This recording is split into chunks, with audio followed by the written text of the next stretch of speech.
This is Granules of Grief with Refiloe. Thank you for being here.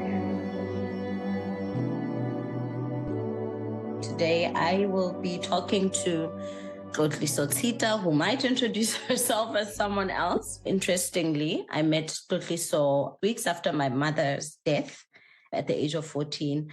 I want to thank you for the grace with which you accepted to tell just a bit about you, who you are. Oh, thank you so much, Refiloe, for having me. There really isn't much to say except I'm a mom now. Yeah, I'm Mama Peti Muletsani. And we did meet. And yes, you were grieving. I didn't understand that part of your life, but I tried to understand it. And a lot made sense later. I did lose someone very close to me. And then it happened again and again. My brother, it's going to be 2 years now in December. Yeah, he was just 1 year older than me. We grew up together, and some people thought we were twins. Every time I think about it, I remember how I found out. Before you talk about Leloko in the last days and the day you found out, I want those who didn't know him to know him first, because he was your brother.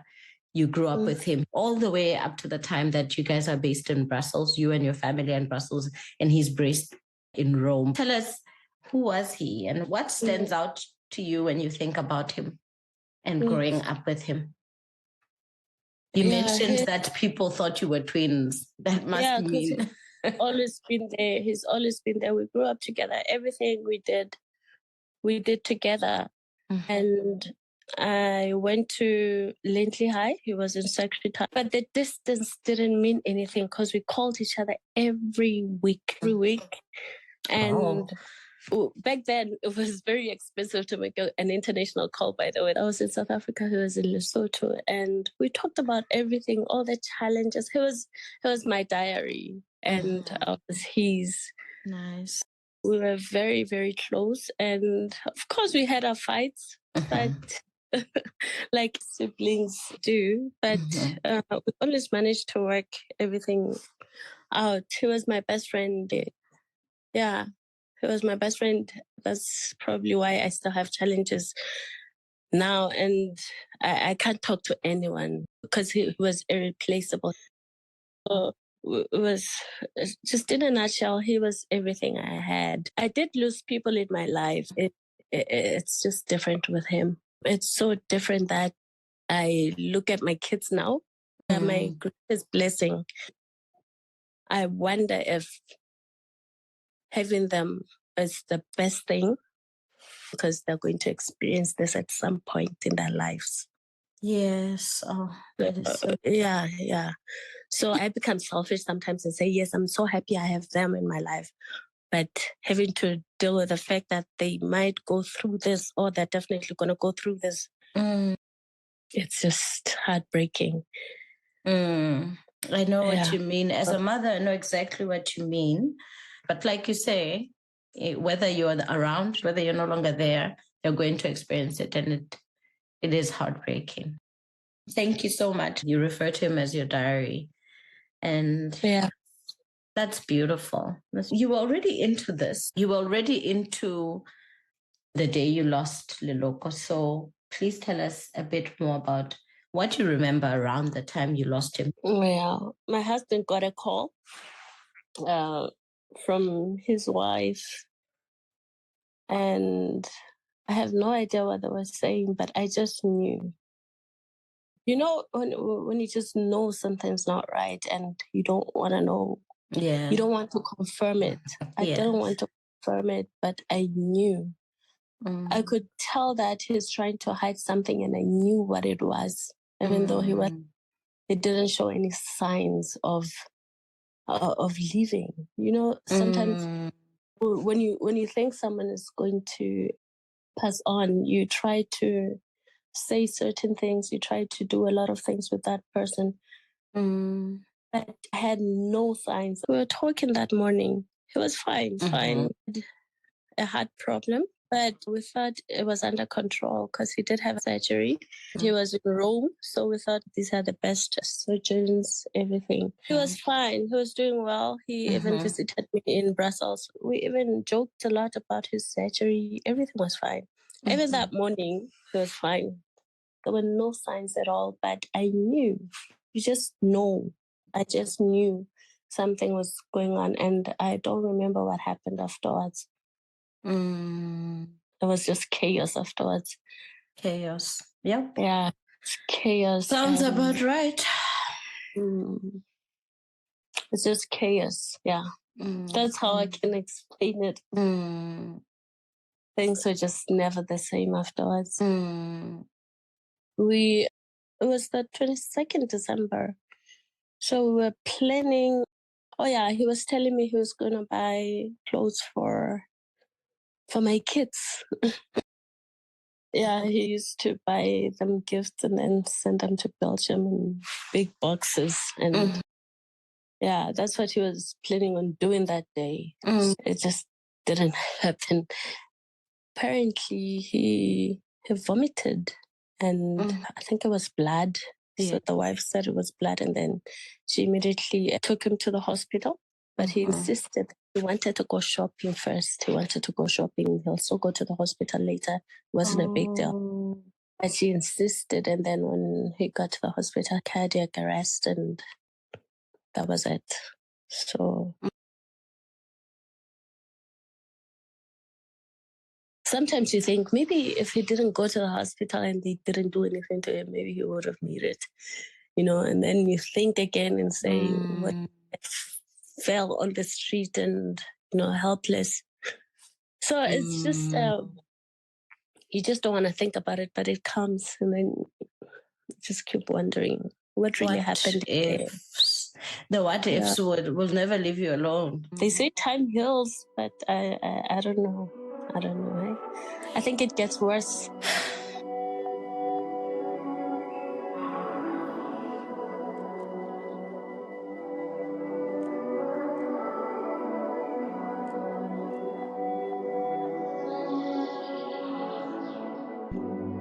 I know he had a heart condition because you and I got to discuss this in our beautiful reunion in Brussels. Do you remember when you found out that he had it? Yeah, immediately after he found out, and immediately the doctor said he needs surgery. Otherwise, you're not going to make it through December. So it was an emergency. Okay. And immediately when we found out it was a success, we all celebrated. I remember I went to Rome to see him. We were just excited. I think that's what made everyone think he was going to make it, because we thought he's with the best. He's in one of the best countries as far as the health system is concerned. And doctors coming in just for him, So we thought he's got the best, he's in good hands. But not that we thought he was in good hands, and he was. He was, by the way, I'm not complaining. He was. That we're not used to that sort of health system. Yes. Here. Yeah, we're not. He had all the attention. Yes. So, yeah. And what a gift that was. Because I'm pretty sure it's helpful. You've already said that. In saying that you're not complaining, you were saved from what I call bonus pains. Because in all my experiences, I've had things that I call bonus pains, which are things that shouldn't have been the case. Like, you shouldn't have to mourn the person who's passed and then also mourn the kind of care they got, or grieve the kind of care they did not get. And so I'm very happy for you that you are happy with the treatment that he got. I think it's a blessing for you and it's a blessing for him. I know that it's no comfort. And I'm not even going to claim that it's comfort, but it's such a privilege to have good health care. And I'm happy for you guys in that small, small way. Refiloe, it's so comforting to talk to someone who can actually say something comforting and say, I know it's not comforting. Because normally we get people who tell you how to feel, or who think they have to they know how you should feel, as if what you're feeling is wrong, you know? I Or know. someone who also experienced something similar and expects to behave the way they're behaving. And just for you to say, well, this is what I'm saying, but it's still not comforting. But, you know, just that empathy alone is comforting. It would be so much relieving to get people who understand that they don't understand. Yes. You know? Yes, I know exactly what you mean. It's almost like people think they can be the grief police. I wanted to ask you, I know you've already touched on it, so maybe you don't have anything more to add, but do you think there's something different about how you grieve a certain person's death as opposed to others? Because this isn't your first death experience, like you say. You think there's something different? I think yes, it's always different with every person you lose. Because with him, I got mad and I lost a lot of friends. It was the COVID wave. A lot of people who were close to me knew how I felt about him, and they didn't show up. They wanted to know what happened. They were curious, and I did tell them what happened, but I thought they'd be there. They were not there. And I know it was probably because of COVID, but I didn't think it was enough excuse. I didn't think it was enough to let me go through what I went through with just family, some family members, because some of them still had their COVID excuse. I call it an excuse because in the same period of time, there were other events people did show up to. People still knew what they had to do to attend certain things. I don't like to force people to feel sorry for me or to come and comfort me, but it's so unforgivable. I cannot get through that, even if I try. I know in the past, I've had some people who never supported me, but I didn't feel the way I'm feeling now, because this showed me who is who, and I appreciate that. And every time I think about it, I get emotional. I think there are so many ways to show up for a person. And I think COVID showed us that in itself. One of the things that you said was curiosity. I really want to pause on that. When people come after such an event and all they want to know is what happened, you don't get a sense that they are interested in your well-being and how you're doing. You don't get that sense, because honestly, what happened is not as important as how you're doing. And this is my opinion. It's a big part of why I'm doing this. And I'm so glad that you're saying some of these things. When someone dies, you know how, I don't know if you have this feeling, it's almost as if everything else could stop. That's how big. You're like, how can people still be going in and out of ShopRite like it's a normal day? You almost want to stop strangers. I like how you say that people really need to be careful how they show up for people who's lost somebody. Curiosity is a no-no. What said to you, this is curiosity, not compassion? No, it's simple. First thing, I'm sorry, I heard what happened. And then next question, what happened? It's always that. It's always what happened. Or better yet, these days they post the person, rest in peace.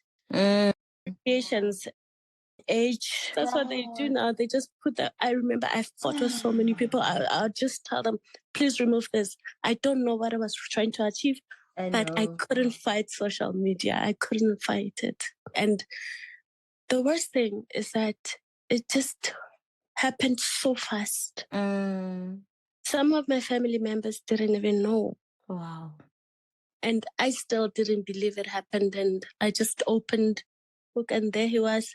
I deactivated my account, but I still activated it afterwards just to see what they're saying about him. I was just paranoid. Try to fight those people, but that's just what happens. People just do it. They just do it. And they don't understand because they're not in my shoes or anyone's shoes. I'm not saying I suffered more than everyone in the family. I didn't. But that's just how I felt. This is my story. Some people have their stories as well. Yes, of course, of course. Yeah, I can't think of anything in my life that ever hurt than Leloko's passing.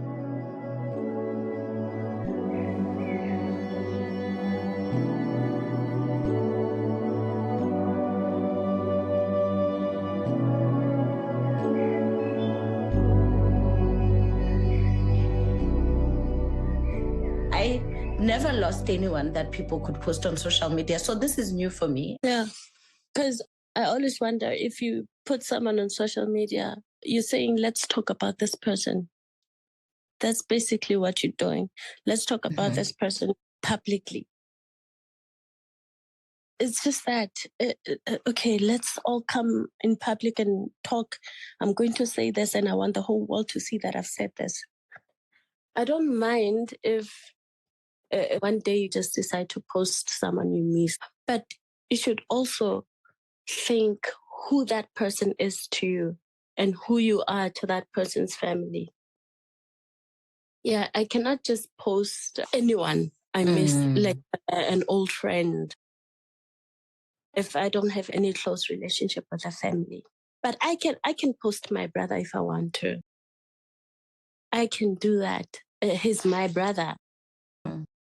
But I don't expect anyone to just post him. The social media conversation is critical, and I think you had a very traumatic experience with it. Were any of those posts helpful to read to you, or did all of them leave a bitter taste in your mouth? Surprisingly, some of them are really good, especially coming from his friends, because they did share some of the pictures we didn't have.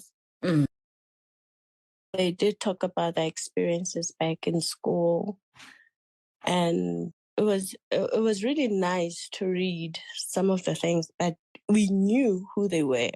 Yes. And these are people we had to call and let them know what happened. Yes. And they did respect that time.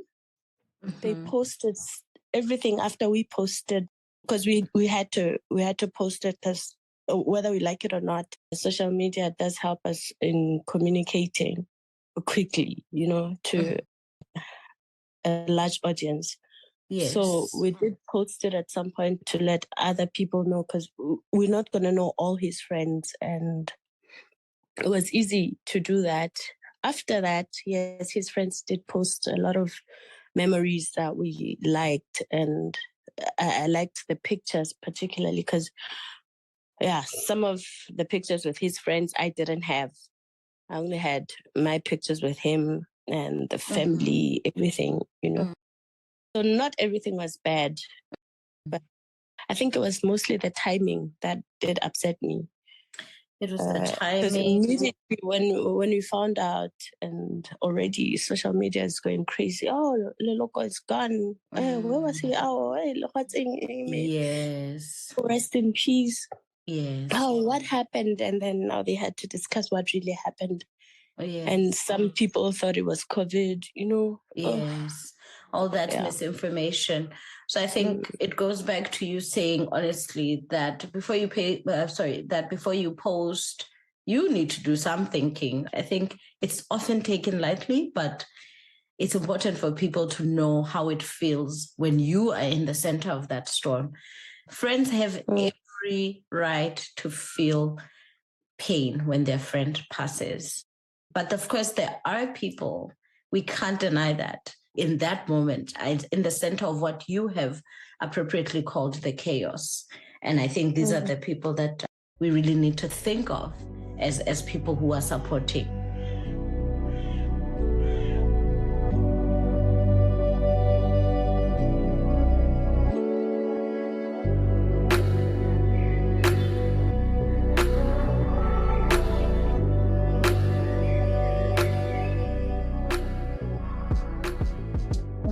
Were there any things that surprised you about grief? I know you were familiar with having lost people, What would you say surprised you the most about grieving your brother's death? Days, especially his birthday. His birthday is actually the worst day of the year. Oh, for me, because you just don't know what to do, and you cannot escape it. You cannot escape it. You know, on my birthday and his birthday, we'd call each other at 12 midnight every year. Wow. We did that every year. Like, I'm sure I'm the first one to call. Oh, wow. Sure. That is so sweet. Yeah, we used to do that every year. So, and this year, I was home for the first time on his birthday. And I always imagined that I'd go to the graveyard and probably give him flowers. But I couldn't go. I think when we buried him was the last time I actually set my foot there. I cannot bring myself to go there. You know, we see it in movies. People go and they cry. I can't. Right? It's a bad memory. I don't like to revisit that day. Yes. That is so interesting. And I like how you mentioned the movies, right? How things can be so different. Yeah, we're told this is closure. This is how you get closure. This is how you heal. You know, it's just stuck in our heads until you experience it. It could work for someone else. Some people do it and it works for them, but I know I don't cry much about it. When I do, I'm never seen. I do it alone, and it's so quick, you know? It's so quick, and I don't know. Some people want to cry and say they feel better like that. I don't know. I'm just not. I don't do that. So you don't have those wailing episodes? Even if I do cry, I don't cry a lot. Yes.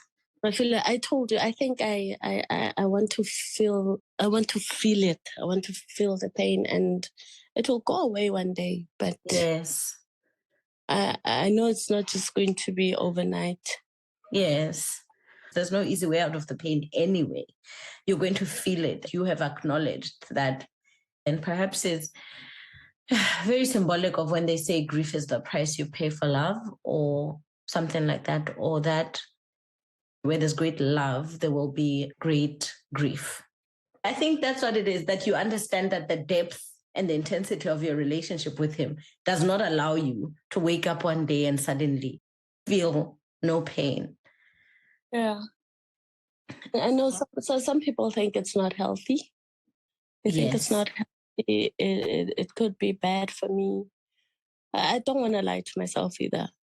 Yes. And I just don't want to lie to myself. And because I think it would be pretense to say I'm fine now, life goes on. I also didn't mention he has 2 kids. Yes. Yeah. The first one was 2 years. And the other one wasn't born yet. The wife was pregnant. So, you know, having to see those kids. The kids and the child he never met. Yeah. That is absolutely...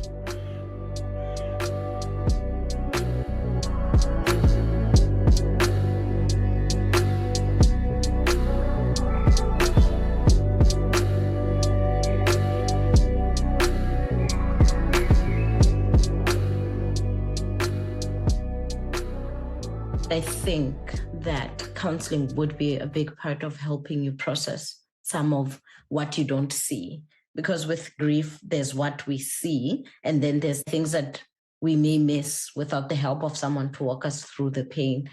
So, you know, I still think that counseling can be a very big part of adjusting to the life that you now have and the different parts of that life. Counseling for me would be, it's not going to bring him back. I know. It's not going to bring him back. I know exactly what you mean. I went through my phase, just to share a bit. I went through my phase of, it's not going to bring her back. I don't want it, you know? And I think we also have to acknowledge that 2 years, this is fresh for you. Yeah. I think we need to just take a minute and say, this is fresh. But I want to share so that it doesn't appear that we were careless. You said something when I asked, are you ready? And you said, I don't think I am. But then you said, I also know that there's no time. You will think that you'll say things and then, you don't know what will happen tomorrow. And there are things that would have been left unsaid. You even said, I don't know if some of the things that I want to say would have had any impact on other people. Do you have any idea how big that was?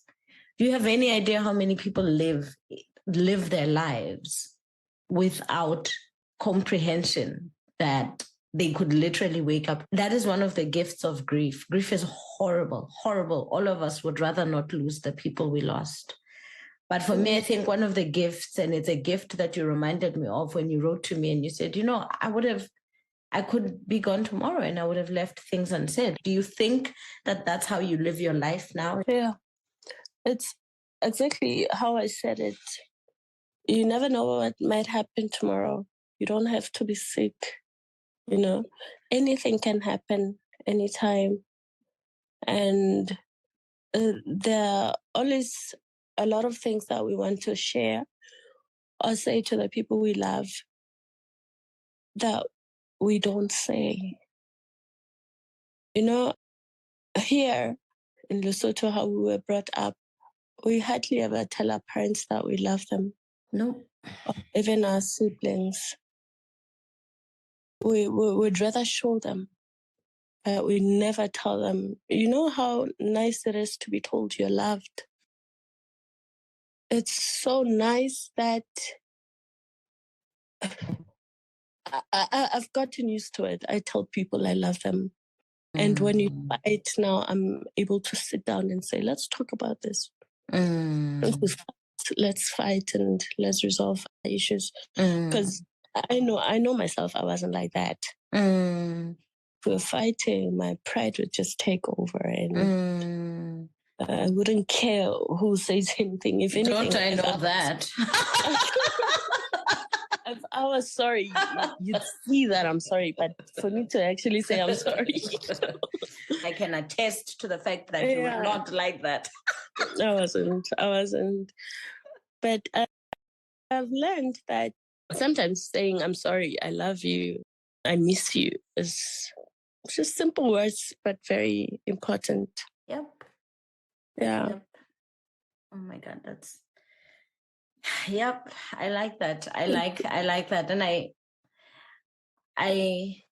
I saw how sincere you were when you wrote it. I felt, honestly, the sincerity.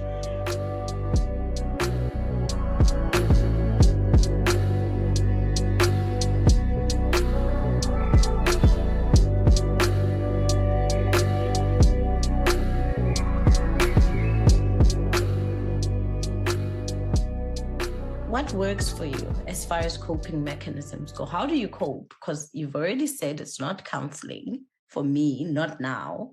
What have you found, if anything at all, that works in dealing with your grief? I'd be lying if I said there's anything that works right now because I'm still not coping. Yeah. I'm not. And with that comes, I know I take it out a lot on people close to me, but they do understand. I am blessed to have people who understand. I don't have a big circle of friends. They know what really happens because they know I don't talk much about it. I'm not ready or I wasn't ready. But I think some of the fights we have, the people who are around me, they always go back to what happened. And then we end up talking about that, even talking about him. Sometimes just talking about what he did or what we once discussed helps me. It helps me, but I'm not there yet. You're not there. I'm not there yet. I don't know. Now that I'm back home, I think I might be spending a lot of time with his kids. Yes. And I'm hoping that will work. Yes. I feel like it happened 2 years back and I haven't been home. I only came home for his funeral and I left. Yes. Yes. So I haven't really dealt with it. I haven't found a solution to this. I hope that being home is going to help you in some way. But I think there are a lot of intentional things. There are a lot of intentional things that can be done, including counseling, including commemorating him somehow in a way that feels good to you. You mentioned something that really touched me when you said that you used to call each other. I don't have that kind of experience. You know, I'm not very consistent with keeping in touch. It's a beautiful thing and it must be a tough thing. I think that's why I say some people have said that finding activities to replace what can no longer be done is helpful. Yeah. I think, like you said earlier, it's still fresh. Since I wasn't home and I wasn't with family, I was just away with, my kids and my husband. Everything just started all over again. When we got here to find the girls' school, and one of the schools we looked at is, I don't know if you know it, Montessori. That's close to where we buried him. I couldn't go there. I just couldn't go there. So that's, oh my God. That's something that I think speaks to what a terrible, terrible journey you're going through. And I am so sorry, honestly. You know, it's in the details. Grief is in the details. When you say to me, oh, it was chaos, I get it because I've grieved. I get it. Oh my God. You know, everyone explains it the way they want to say it. Some people say things shattered. Some people say I spun around. Some people say this. You say chaos. They're all appropriate. But I think when people don't know that feeling, and I have people in my life who've told me, I don't know that feeling. I've never lost anyone and started spinning. I mean, I've heard that people have passed, but no one has passed that has rattled me so much that I could call it a scattering or I could call it chaos or something, you know? I think what you just did is bring it home for those people. The fact that almost 2 years later, you're not able to pass there. I mean, you told me before you don't want to go to the gravesite, and I understood that. Now you're saying I can't even pass in the vicinity of that place. And I think I want to register that and I want to give that a moment. It is a struggle. The ending of a life, I always say whenever I get the chance, the ending of a life is not what people think it is. Because when people look at you, they couldn't even tell that that's your struggle. It shows also how wrong we can be about where people are in their grief journey. You know what I mean? You seem now that, oh, you know, she's fine, but you're not able to pass in the vicinity of the place where your brother lies. And I think I just wanted to register that and say to people who don't know, when someone's life ends, someone who was life to you, when that life ends, this is one of those moments where anyone who doesn't know can learn what that's like. And I know exactly what you're saying. I had anxiety about going to my house. I had dreams about it where I was crying at the gate and could not enter my grandmother's house. And that is grief. That, for those who don't know it, that is grief. It's small things. A friend of my husband called him, lost his parent and called him recently and said, I howled like a baby when I went to my parents' house. The emptiness of it, I howled like a baby. And this is someone you'd never think would say something like that. And my point is that grief is not something that people who are grieving necessarily announce. It's little lonely moments that people go through when no one's watching. Little lonely moments like being stuck, not being able to go to a certain school because it is in the vicinity of where your brother is. And this is something that if we didn't have this podcast, no one would ever know that you're having that struggle. And this is why I do this podcast. And I really hope that that detail does for others what it does for me, to show, to make me even more aware. Until I come to terms with the fact that he's really gone, maybe I can seek counseling, because it does work. There's no way 10 people can say it works and then I'm the only one who says it doesn't. Yes. Yeah, it just, what are the odds of me being right? I will take this moment to say to you and other listeners who are still putting off counseling that it's so funny. It doesn't play out like that when you find the right therapist. They don't sit there with a little clipboard and they're like, so how are you feeling? I will go. I will go for my sanity. Of course. I have to, there has to be an end to this chaos. It has to come to an end at some point, because life has to go on. I hate that. I hate to say that, because it sounds harsh sometimes, especially coming from someone else. You don't want to hear someone else telling you that life goes on. Yeah. And apparently it does have to go on. And I'm going to admit, I didn't think I was going to be able to talk to you about this. But did, and I'm surprised I did share the things that I did. I didn't be able to. And this is, again, the power of having someone give you, and remember, I don't even replace counseling, but it speaks to the power of having someone give you a whole little hour. There's so much power in that. Trust me. Do you know the world we live in, so no one wants to listen.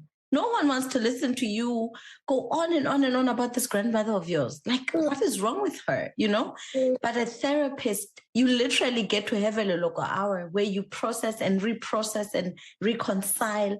And there is so much power. Take this episode as confirmation that there's power. Something very beautiful happens when you find the right therapist. I think it's critical that we try to redeem the reputation of counseling, because it has a really bad reputation. And trust me, I've had many bad ones. I've had many bad ones too. But when you find the right person, when it clicks, you're like, thank God I did this, or thank the spirit you believe in, if any at all. So I think you've already said, you just said now that one of the things that people shouldn't say is that life goes on. I register that. I'm giving it my stamp. That's so important. Life does, in a technical sense, go on. But for a griever, they move on with the grief, is what I've been reading about. And I'm sure you've seen some of it, about how we carry our grief with us. We carry our grief with us. Is there anything you want to you've already said that birthdays are super difficult for you. Yeah. Any other days that you found to be difficult? Every day is difficult, I feel. Nice. I like that. The field prices up.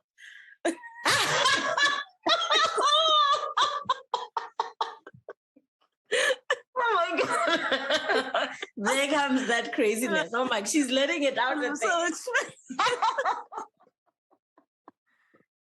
It's a harsh world. It's a harsh world we live in. It is. It really, really is. Thank you so much for honoring the invitation, despite the fact that it's so early. It is so early. It's very inspirational for me to learn about your relationship with your brother. You will. There'll come a time when you will appreciate those memories. And I know that right now is not that time. And I know that right now these are just words and they're not really, but I want to assure you, as my gift to you, I want to assure you that there will come a time when those memories will feed you, and those memories will make you laugh without the pain stinging so bad. It won't always sting so bad. Sometimes it becomes beautiful pain. It's always up and down, but I'm in a phase of my grief where there's lots of beautiful pain. And certainly less intensity in the pain. I really hope that you get there. All I have to say is a big thank you. A big, big, big thank you. No, thank you so much for having me. Thank you so, so, so much. I've also taken a lot from you. And I know I'm not a fan of counseling, but I know now I know it really helps to talk because I feel good. It was great to just, talk so much about him. And yeah, it feels great because some of the things that I told you, the things that I never actually spoke about or probably admitted to myself or thought much about them until I say them. I never really sat down to dwell much about those things. So there's something to think about now. I'm glad we did have this talk, and thank you so much for having me. Thank you. On that very beautiful note, that just honestly freed me. I am thankful. Thank you for spending time on this episode of Granules of Grief with Refiloe. You can find more information on the podcast on my social media profiles on Instagram at Refiloe and Refiloe on my Facebook page, as outlined in the description box. I hope to see you there too.